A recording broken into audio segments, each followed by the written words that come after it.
Thank you for joining the Resilient Cyber Show. My name is Chris Hughes, and today I'm joined by Jerry Gamblin. Jerry, thanks for being here. Thank you so much. Yeah, I was telling you off air before we jumped on here that you're one of my go-to folks when it comes to all things vulnerability data.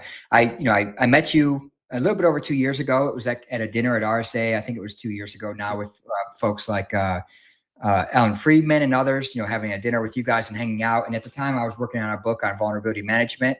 And you had so many great insights and so much great data. And I've continued to follow you ever since. You're my go-to person, honestly, for all things vulnerability management data, CVE data. But for folks that don't know you, don't know Jerry and what you're up to, I'd appreciate if you could share some background for the organization or for the audience. Yeah, no problem at all. My day job, I'm a principal engineer at Cisco in the CTO's office, where I help kind of guide the product line and what we do for our customers to help them protect their systems and the organization with tools like XDR and Hypershield and email threat defense and our endpoint tool. But at night and during my free time, I'm really interested in making sure that vulnerability data stays free and available to people. I was at a conference before, and someone said I'm a vulnerability data communist, and that's like probably one of the places that it's true, right? Like I think everybody should have equal access for all the greater good, and so I'll wear that one with a little bit of pride. Like I'm okay, you calling me that, I guess. That's too funny. I guess, I'm a proud American capitalist, but when it comes to vulnerability data, I can get behind that. So I wanted to ask you, we're going to dive into you did like a 2025 CVE kind of report recap. And it was amazing. A lot of great graphics. I'll link it in the show notes for folks to check out. But you open it up by, kind of stating that you can't patch everything. And you kind of talked about in 2026, you have to, prioritization is the only way, so you talked about being able to ruthlessly prioritize, based on exploitability. And given that we saw, over 48,000 CVEs in 2025, what is that prioritization, for you, someone who lives and breathes, vulnerability management data, the trends, et cetera? What does that look like in practice, knowing that teams are facing, on one hand, 48,000 CVEs, on the other, thousands of CVEs alone, just with the, a critical severity rating, for example, if you're using CVSS base scores, let alone things like known exploitation, exploitation probability, reachability, all the things. What does that look like in practice? How should people think about the prioritization? Well, the number is big, and 48,000 is a lot. You have to realize that most people run a very small subset of that. And I can't tell you what subset you run. That's why we need all 48,000. But you need to understand what's of that 48,000 software that you do run so that you do know. So, if you don't run WordPress in your organizations, we'll talk about this later probably, you knock off 30% of all CVEs right off the top. But if you do run WordPress and you do run somebody's, e-commerce plugin that's important to your business, that CVE is important, right? It might only have 100 or 200 installs, but being able to know that plugin that you use on your WordPress is just as important to some people as a 0-day RCE in Microsoft Windows, right? So you can't really measure a CVE against another CVE because you don't know everywhere it's installed exactly what you're talking about for reachability, importance, what it serves, etc. So I think all CVEs are important, but people need to understand what they run on their systems. Yeah, that's a great point. And I'll admit, I'm kind of guilty of this too. I throw around that number because it's big and it's scary, and it gets people's attention to say, hey, this is a real problem. We need to pay attention to this. But your point of knowing, what matters to you, right, is an important one. And that's actually going to have me jump ahead to a question I was going to ask you a little bit later. In that report, if I'm not mistaken, you talked about, CVSS and CWE coverage exceeded 90% in the CVEs. But if I'm not mistaken, you said CPE identifiers coverage was only about 57.6%. And you talked about how this can complicate, automated scanning and matching when it comes to security tools, of knowing what actually matters to what products or what you may be impacted by. Why is that such a concerning figure when you look at that? Because while 48,000 isn't a lot, it's a past apart for a human to be able to read and to understand everything in there. It breaks down to one CVE every 5 minutes throughout the year. So it's just too much. And the CVE program doesn't maintain or doesn't require a CVE to have a machine readable identifier, and it needs to be there. CPE was the only thing that was supported at the beginning of the year. Halfway through the year and towards the end, they've introduced Perl, and it's at even a lower percentage of adoption. But having an identifier in the record is super important for people, and I hope that graph, out of all the graphs that I put out, really kind of shows that CWE is important, CVSS is important, but CPE and a software identifier string is the only way that people are going to be able to easily identify if they're running the software on their network or on their servers. And it's missing out of half the records. Yeah, exactly. To your point, you need to know what it applies to, and that to be able to tie that to your environment and where you have these products, and where the risks lie in your environment. The Perl piece is something that was interesting too. You mentioned that they added it about halfway through. I forget the exact name of the group, but I know I forget his name, Tom. I forget his last name, but they had been advocating for the addition of. Yeah, they had been advocating for the addition of Perl, right, to CVE, for quite a while, especially when we had the rise of software supply chain incidents and open source being targeted, which is still a real problem for the ecosystem. Have you seen the addition of Perl? It sounds like it's there, but you said it's less than the CPE. So, like, what does that look like? It's way less than CPE. I'll be honest. I'm working on this with the consumer working group and the automated working group. We're trying to figure out how to get that out there. You're right. The SBON group and Tom Aldridge did push really hard to get it included. And now that it's included, there was only 15 CVEs last year that had it. So we need to, we need people to use it if the use case is there. And I think it's there. Understand Perl. You have to get to the people who publish the CNAs or the CVEs, which are the CNAs, to have them add that data so people can start ingesting it, right? Like, getting it in the CVE record isn't the end of the battle. It's really the start. And now we need those same people who pushed for it so hard to come back and help us work with the CNAs to have them add that data to their records. Yeah, that makes sense. I want to ask you, going back to your earlier point, you talked about, WordPress, you talked about, like, in the report, you also talk about a lot of the CVs, thousands of them are coming from PackStack and WordFence, and it's kind of outpacing the giants of Microsoft or the operating system, for example. I think you call it the WordPress effect. Why do you think the plugin ecosystem is generating like such an outsized volume? And like, what are the implications of that? When I looked at that, I was like, is it just that WordPress is so pervasive and so vulnerable, or are the CNAs that are dealing with WordPress really active and efficient? Like, what is going on there? So there is a giant there's a giant security industry around WordPress. I haven't been in the hosting industry or hosted a website in a long time, but when I was, it was thought that 40 or 50% of all web servers in the world were WordPress based. So it's most of the web servers on the internet, and writing a plugin for WordPress was meant to be easy, and it is easy. And you're now seeing people come back. I talk to people all the time, and they're like, "Oh, AI writes bad code," and I'm like, "Yeah, AI can write bad code, but it can also now find bad code that's on GitHub and these WordPress things super fast." Like I said, if a CVE gets issued for a WordPress plugin that only has 100 installs, most people aren't going to spend the time to do that. But if I can put my AI security tool at every GitHub repo that has a WordPress plugin and find those, it's going to become easier for those to be found and put into places like PatchStack and WordFence, and then reported and hopefully fixed. So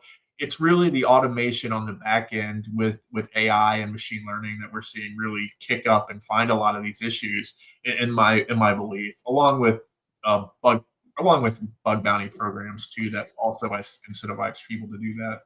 Yeah, I'm actually super glad to hear you call that out, because, like, yeah, we're all watching and we're seeing AI play a role of attacks, and like people using it as a force multiplier to do recon, do exploitation activities.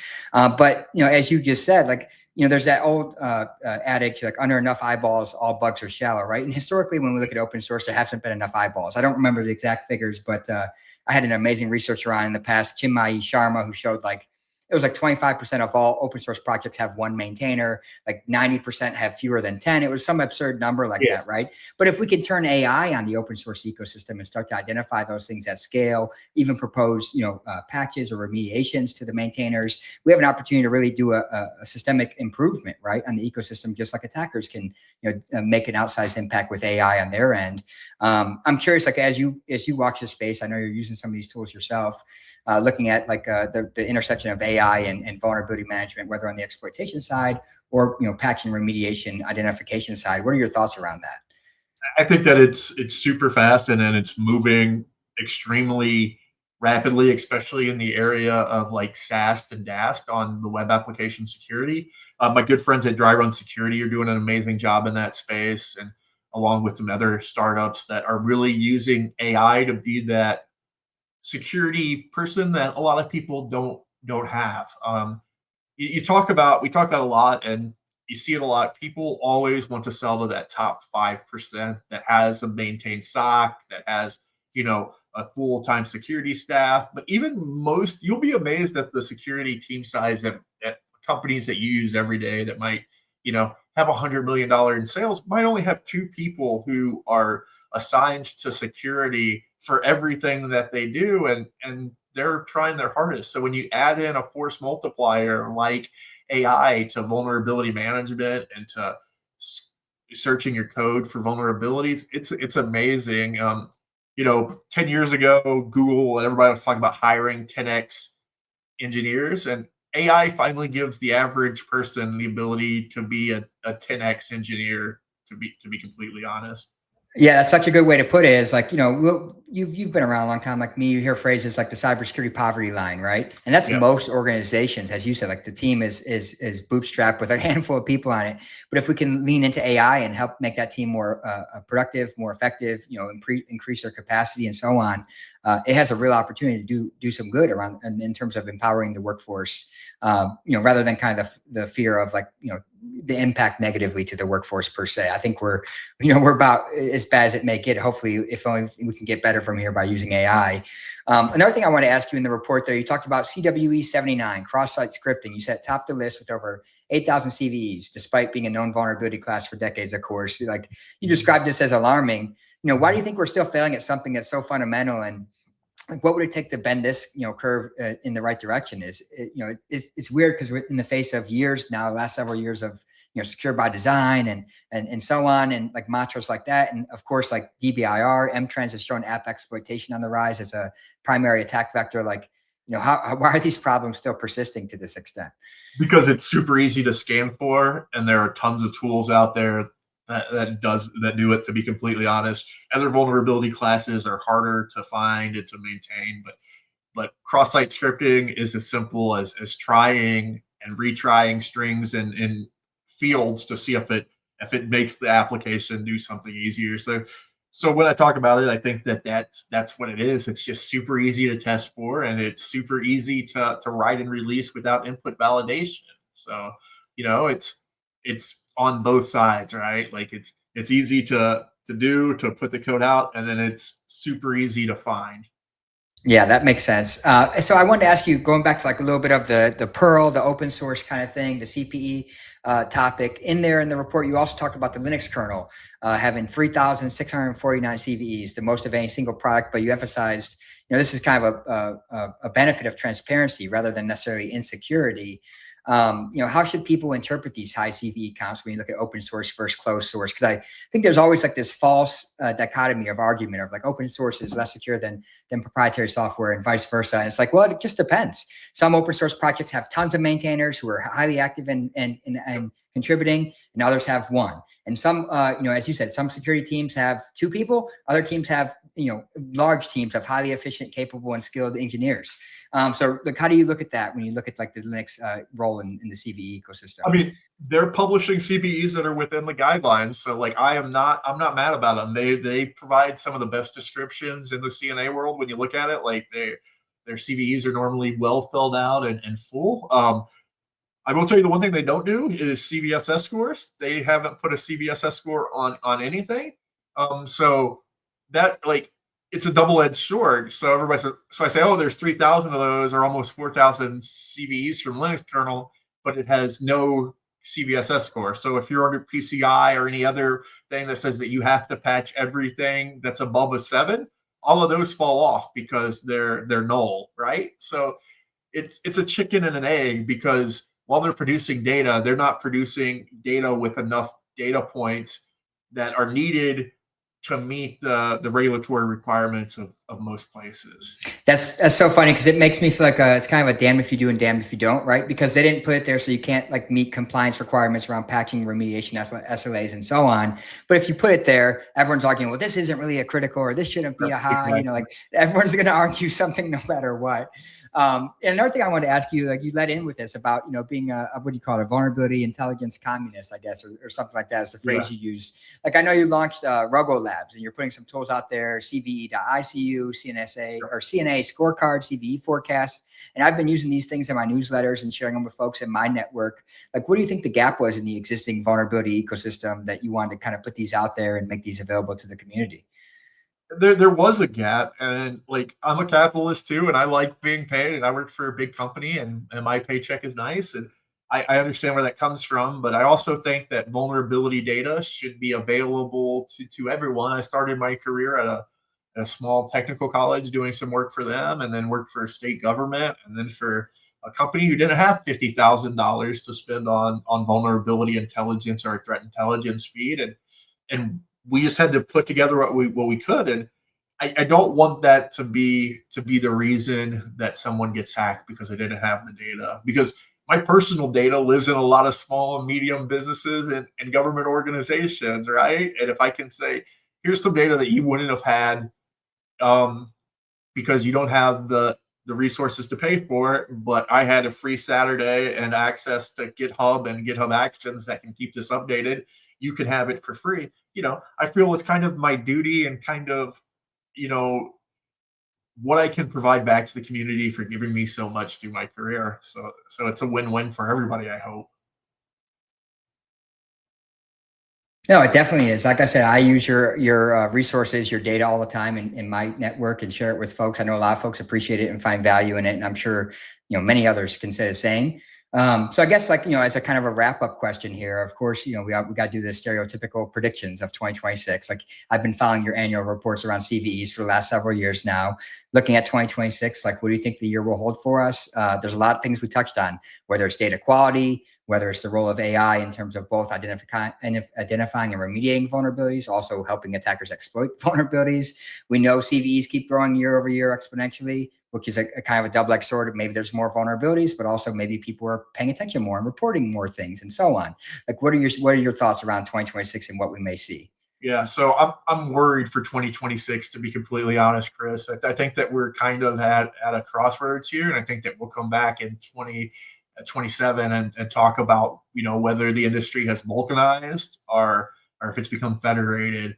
There are a bunch of smart people in Europe who are putting together a bunch of alternative programs that haven't specifically come out and said that they're trying to replace the CVE program, but you have the GVIP program, the GCVE program, you have what ANISA's doing, and then you have some stuff internally in the United States of people coming up with alternative ideas. And I really want and hope that the CVE program and kind of community sticks together and says, while we can have all of these different ideas and thoughts, we need the single identifier that has been with us for 20 years and figure out who's the best people to run that.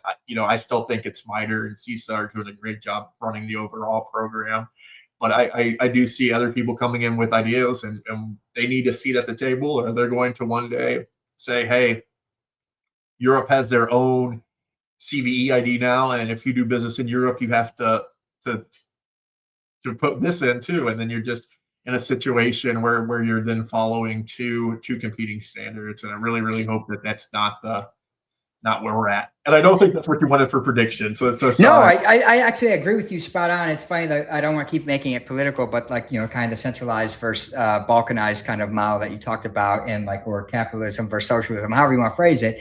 On one hand, I can see the merit of like, hey, we have competing databases and some of them have more high quality and so on. But the problem is, as a practitioner, trying to keep up with all those different disparate data sources with duplicative or contradictory identifiers and findings, like it's a nightmare, and people are already struggling. As you said, teams are scarce, like they're already overworked and overburdened. AI will help, but it's a data quality thing at the end of the day. Like AI needs good data, right, to be effective. So the more disparate databases with duplicative, contradictory information, the more problematic it's going to make it for the practitioner. And that's the last thing we want to do. Exactly. All right. Well, I appreciate it, man. Thanks so much for jumping on, and please keep sharing the insights, the resources. I'm going to link it in the show notes, and I appreciate it. The community appreciates it, and looking forward to chatting again this time next year. Awesome. Thanks for having me on as always. Absolutely. Take care.